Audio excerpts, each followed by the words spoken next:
लोभ के बीच रखा गया। लोभ जो है, वो लोभ जो है अतीत का है, कि जो है हमारे पास छूटने न पावे। अभी इसी कोविड में कि हमारा खत्म न हो जाए, यहाँ तक शरीर भी में हम हर व्यक्ति प्रतिदिन देखता है मिट रहा है, खत्म हो रहा है। बचपन से जवानी आई, जवानी से बुढ़ाई आई, ऐसे ऐसे तरुणाई आई, जवानी आई, बुढ़ाई आई, अल्टीमेटली अंत में वो शरीर खत्म हो जाएगी। उसको ही चुकते देख रहा है, धन को भी चुकते देख रहा है, लेकिन वहाँ पर वह समझ नहीं आ रही है।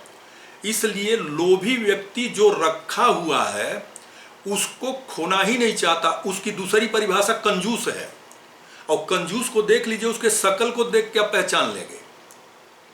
वो मानसिक तौर से भी कब्जी होता, शारीरिक तौर से भी होगा, वो देना ही नहीं जानता है।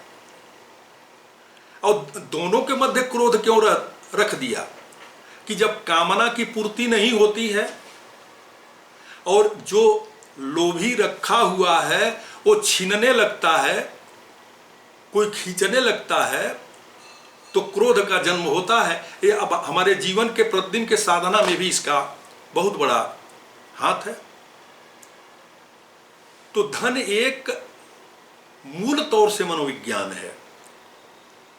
इसको अगर बहुत गहराई से जो व्यक्ति समझ ले तो इतना ज़्यादा धन से ही सब कुछ हो जाएगा, ये संभावना उसकी टूट जाती है। तो दूसरे आयाम के तरफ उसका जीवन मुड़ेगा, चिंतन मुड़ेगा, और दूसरा आयाम उसका स्व है। इस शरीर में इतनी सारी घटनाएं होती हैं, भोजन करते हैं, पाचन होता है, खून बनता है, हम सांस लेते हैं, सोए रहती है शरीर, लेकिन जो है सांस चल रही है, हृदय धड़क रहा है।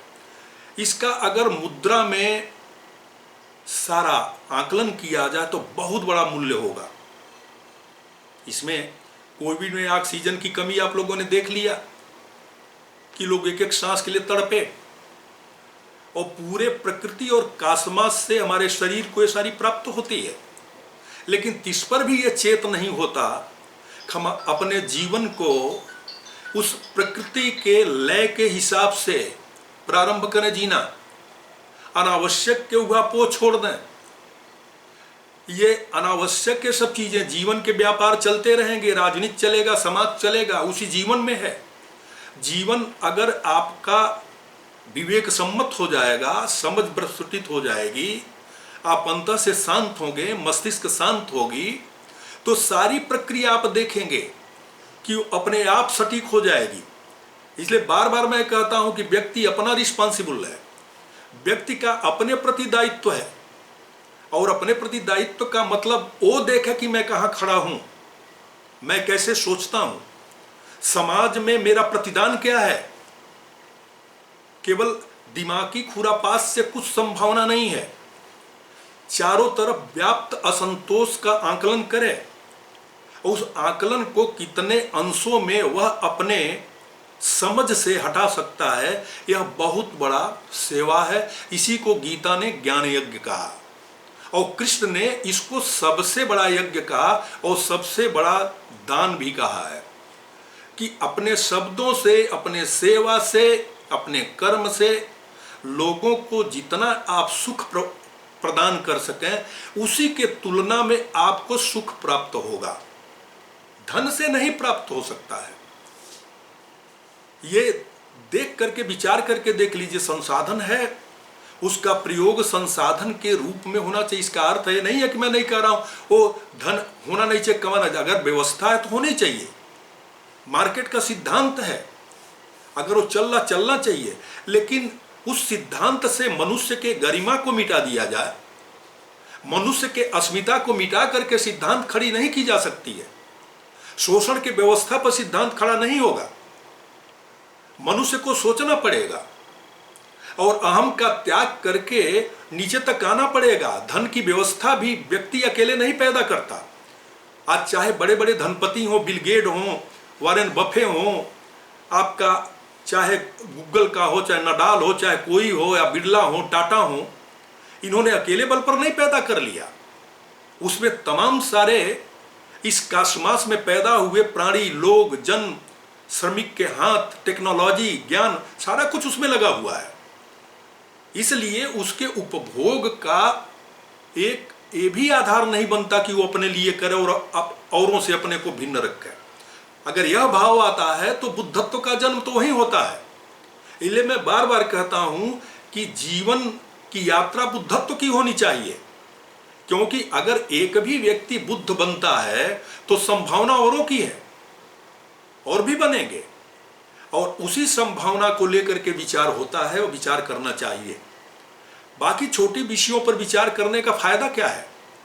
तो धन एक व्यवस्था है, धन की व्यवस्था हो, उससे चलता है, जीवन व्यापार चलता है, लेकिन वो आपको शांति से भर देगा, आनंद से भर देगा, इसकी संभावना नहीं है। सुरक्षा से भर देगा, इसकी संभावना नहीं है। ये बिल्कुल गारंटीड बात है कि इसकी संभावना ही नहीं है। यह शरीर ही प्राकृतिक है, प्राकृतिक अवधारणा पर आधारित है। इसको उसी आधार पर ले जाना होगा, और इस विषम परिस्थिति में यह सोचने के लिए बहुत बड़ा आधार बना है कि लोग अपने जीवन के मूल के तरफ लौटें, शांति को उपलब्ध हों। और मेरी ये समझ है कि अगर लोग सामूहिक रूप से उस शांत अवस्था को जाएं तो कोविड का प्रभाव भी कम होगा, क्योंकि जब स्वास्थ्य को उपलब्ध होगा, व्यक्ति मानसिक और शारीरिक संतुष्टि को उपलब्ध होगा, तो इसका बहुत ही पॉजिटिव प्रभाव होना है।